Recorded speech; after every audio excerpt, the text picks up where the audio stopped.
நடிகர் விஜயின் மகன் ஜேசன் சஞ்சயை நாம் தளபதி விஜயுடன் சேர்த்து வசந்த முல்லை பாட்டிலும் நான் அடிச்சா தாங்க மாட்ட பாட்டிலும் பார்த்திருப்போம். ஆனால் அதன் பிறகு அவர் பள்ளி படிப்பை தொடர்ந்து வெளிநாட்டில் திரைப்பட படிப்பையும் படிக்க சென்று விட்டார். அங்கிருந்து சில ஆண்டுகளுக்கு பிறகு படிப்பை முடித்துவிட்டு மீண்டும் சென்னைக்கு வந்தார். 1.5 வருடங்களுக்கு முன்பாக ஜேசன் சஞ்சயின் முதல் படத்தை லைக்கா நிறுவனம் தயாரிக்க இருப்பதாக அதிகாரப்பூர்வ அறிவிப்பு வெளியானது. சந்தீப் கிஷன் ஜேசன் சஞ்சயின் முதல் படத்தில் ஹீரோவாக நடிப்பார் என்றும் சொல்லப்பட்டது. அந்த தகவல் தற்போது அதிகாரப்பூர்வமாக அறிவிக்கப்பட்டுள்ளது. படப்பிடிப்பு 50% முடிந்துவிட்டதாகவும் இந்த படத்திற்கு சம்பவம் என பெயர் வைக்கப்பட்டுள்ளதாகவும் தகவல் வெளியாகியுள்ளது.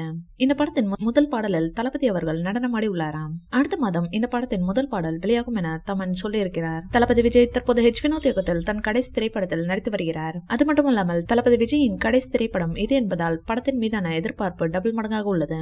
இந்நிலையில் சில தினங்களுக்கு முன்பு இப்படத்தின் டைட்டில் போஸ்டர் வெளியானது. இப்படத்திற்கு ஜனநாயகன் என பெயர் வைக்கப்பட்டுள்ளது. ஜனநாயகன் படப்பிடிப்பு தற்போது லண்டனில் நடைபெற்று வருகிறது. அங்கு ஸ்டண்ட் காட்சியில் நடித்து வருகிறார் தளபதி. தற்போது ஹெலிகாப்டர் ஸ்டண்ட் காட்சியை எடுத்து வருகிறாராம் வினோத் அவர்கள். இந்த ஸ்டண்ட் காட்சியில் உயிரை பணயம் வைத்து நடித்துள்ளாராம் தளபதி. அந்த வீடியோ தற்போது வைரலாகி வருகிறது. இதை வைத்து பார்க்கையில் கண்டிப்பாக ஜனநாயகன் திரைப்படம் அரசியல் படமாக தான் இருக்கும் என தெரிகின்றது.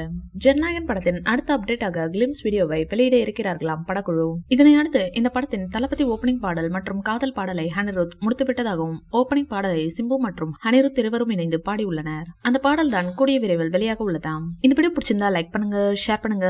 மேலும் விஜய் சார் பற்றிய தகவல்களுக்கு எங்க சேனலை சப்ஸ்கிரைப் பண்ணுங்க.